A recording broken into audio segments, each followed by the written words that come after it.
first thing that you need to do is actually wash yourself. This is these fake paneling. Let's talk about compact laundry area.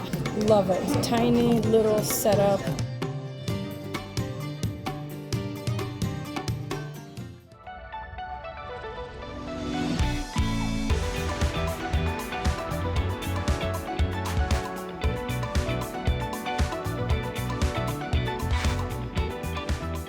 Arigato! We are in Japan today and they love to stay clean in Japan and their toilets are absolutely state of the art.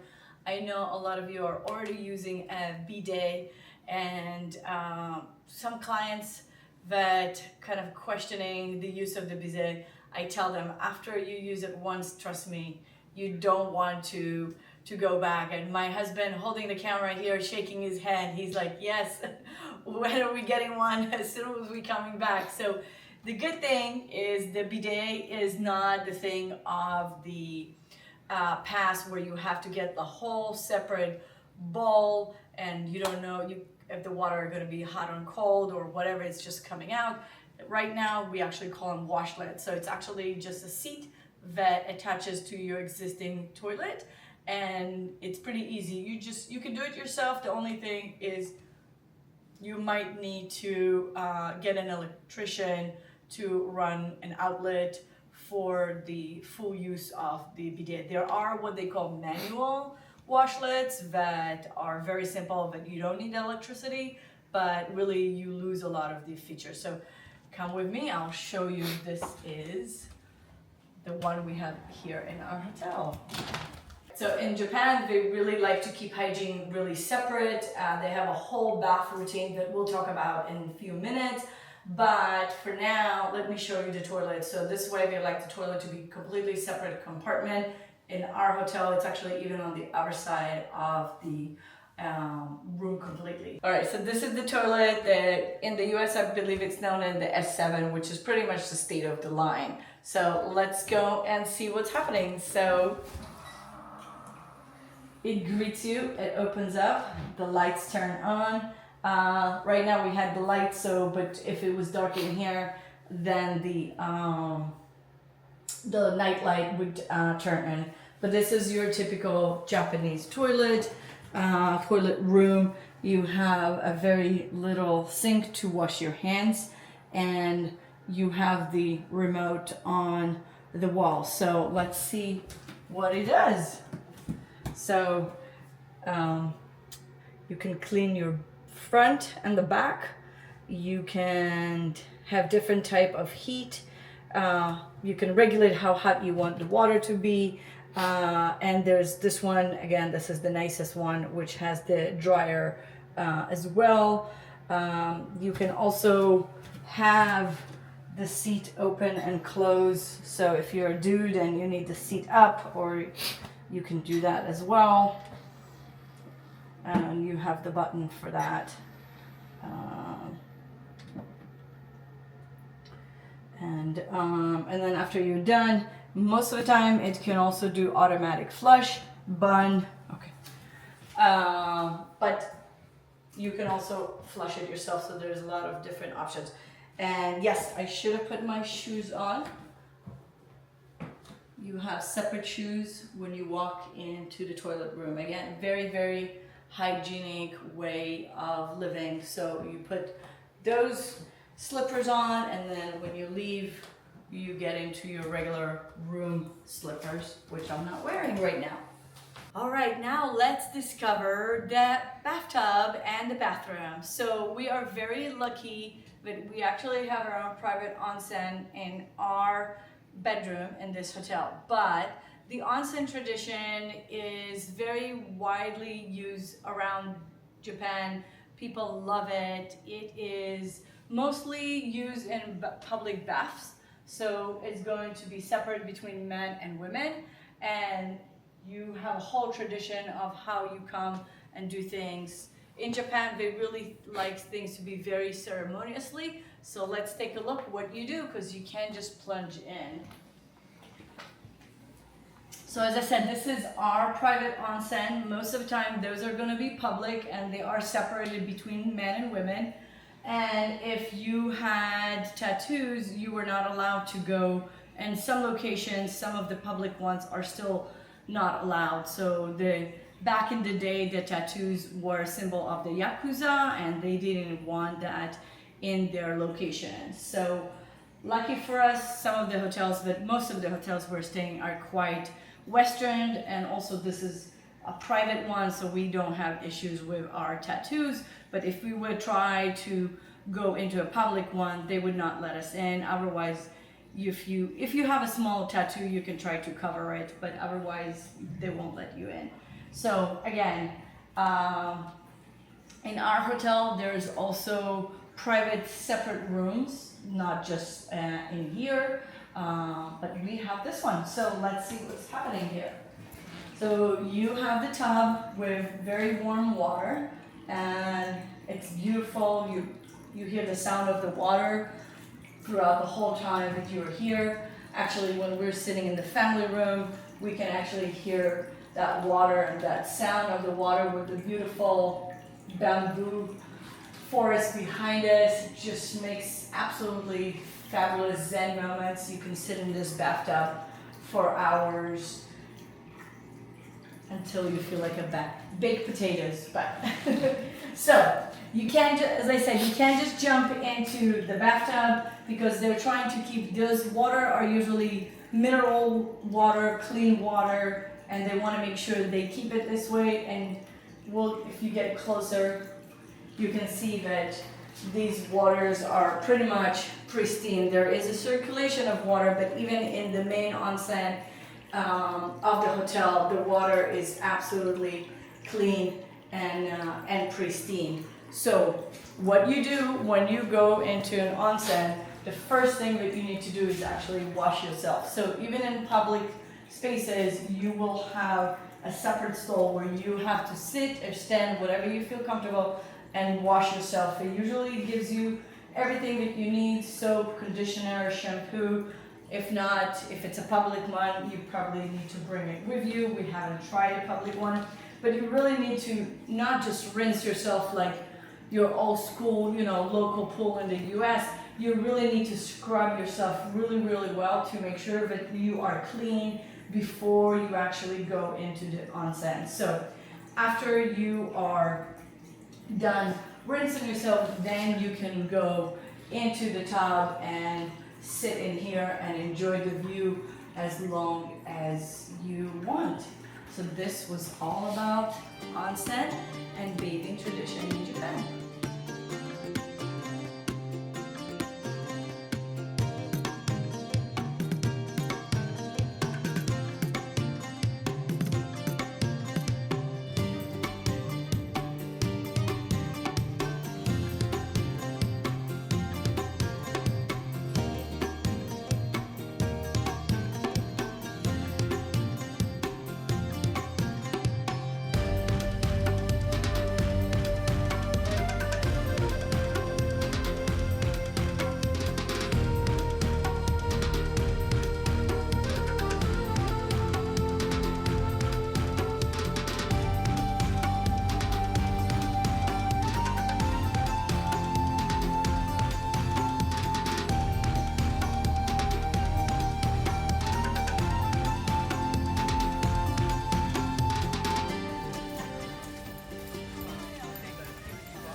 So each and every one of them symbolize a company and a donation.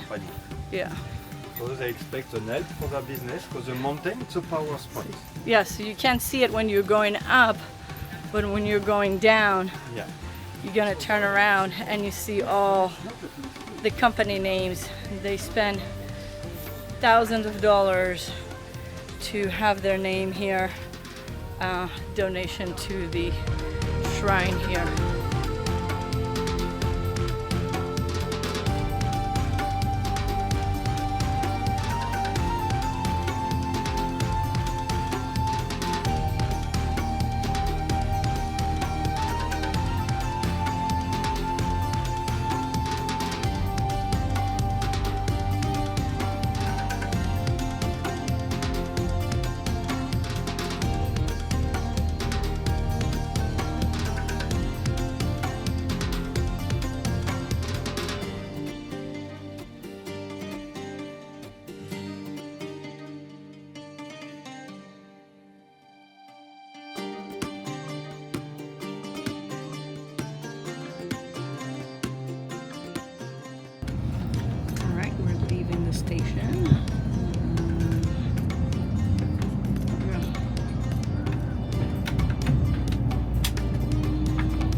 Okay, thank you, LIXIL Japan.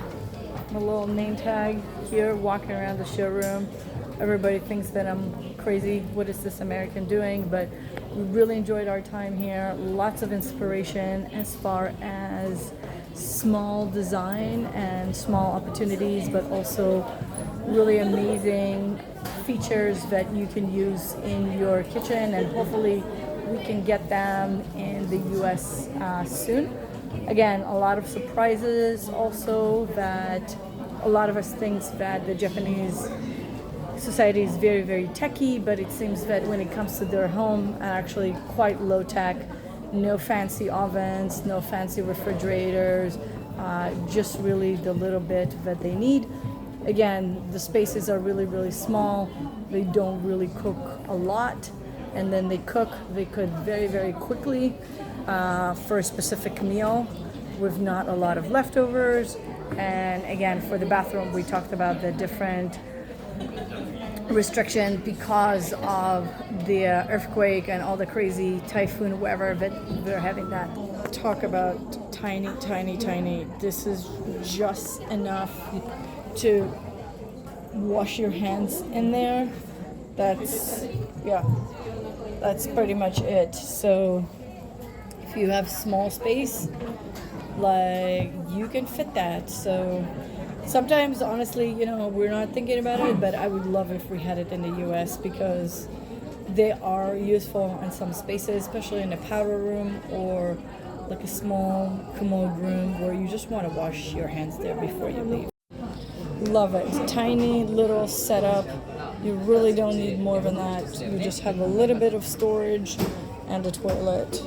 And this is even a narrower setup, so that's probably your standard 36-inch powder room. In the US, probably less than that. Yeah, a little bit of 36-inch. Again, great storage in the back, and you just have those tiny little sink for you. So again, this is these fake paneling, that material that you can use anywhere on the walls in your home. It comes in different colors. Again, as you can see, they're very, very thin, and you can use them in the shower, in regular walls in your bathroom, to create some texture on the walls. But again, it's very easy to fix in case there's an earthquake. These are actually tiles, so this is the first time in the showroom we actually found real tile. Doesn't seem to be as popular. There's a lot of different options, but this area seems to be not very popular with the clients around here. Again, as I said, most of them are encouraged to use the prefab and all that, but these can definitely be used in smaller spaces like backsplash in your kitchen.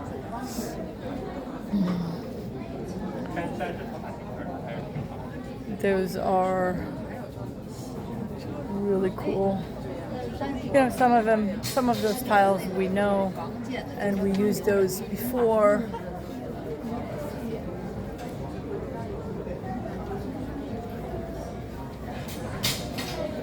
Fun color, like this mint. Yeah, so those are the annex, what we know as Japanese tile, with these colors and those glazing. And we literally just installed this specific in a different color in a client's home. So, but those are your traditional Japanese glazing that costs a lot of money in the US. All right, last thing, let's talk about compact laundry area. How awesome is this setup is. Look, you have the laundry bags on the bottom.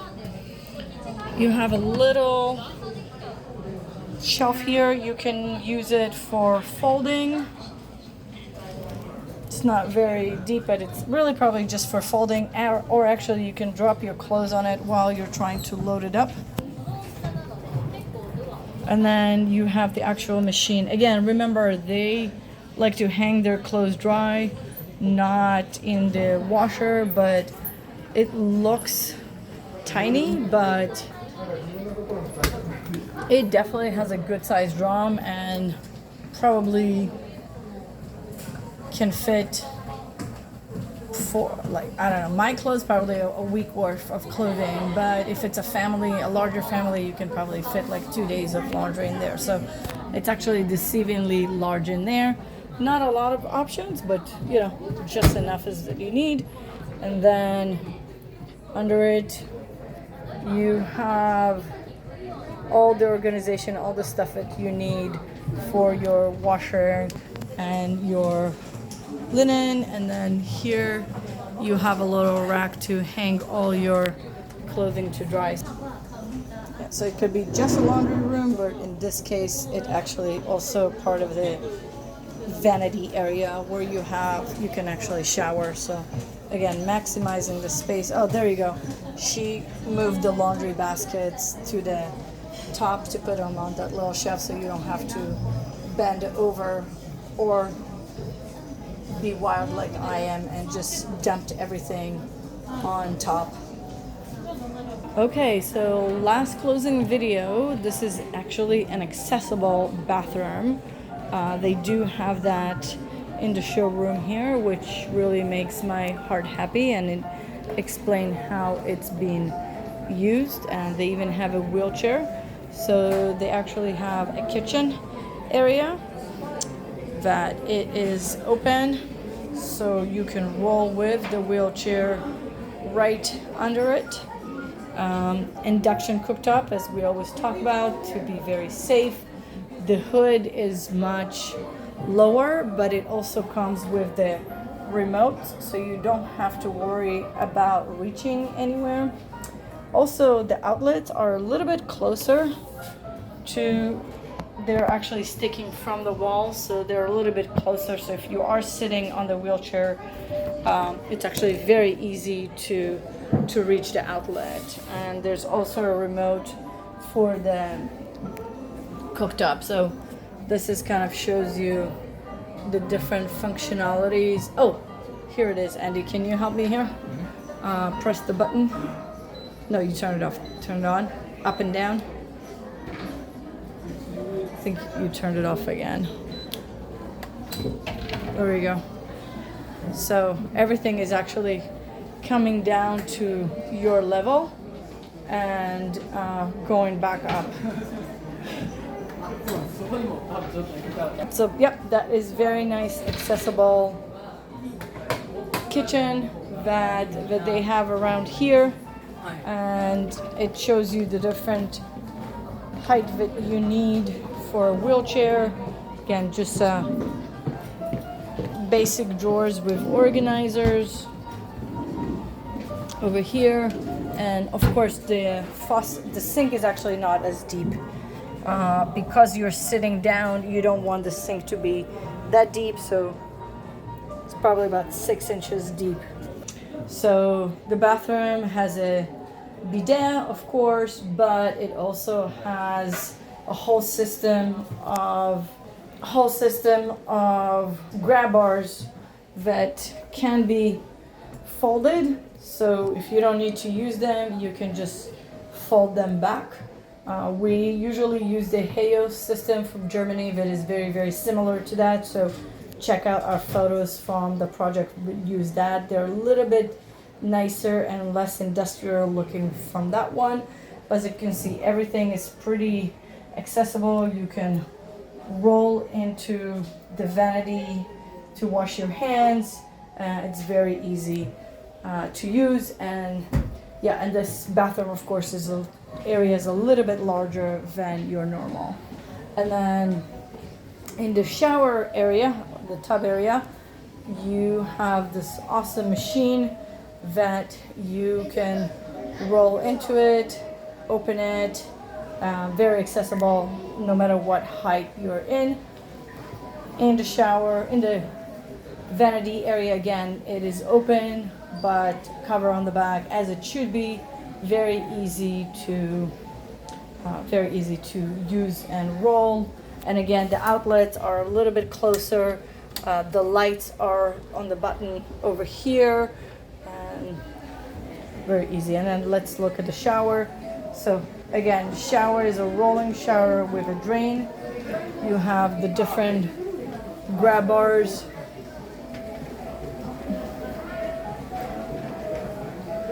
So even though this is a prefab, it still has some tile. So you have a lower level shelves. You have the shower system on the bottom, which is the traditional, but you also have the handheld, again, much lower, so you can grab it while you're in a wheelchair.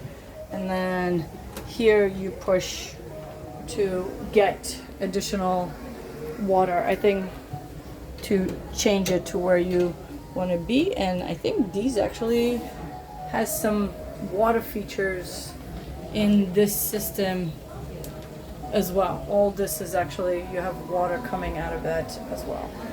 So this is a great little system for people that need a little bit more help.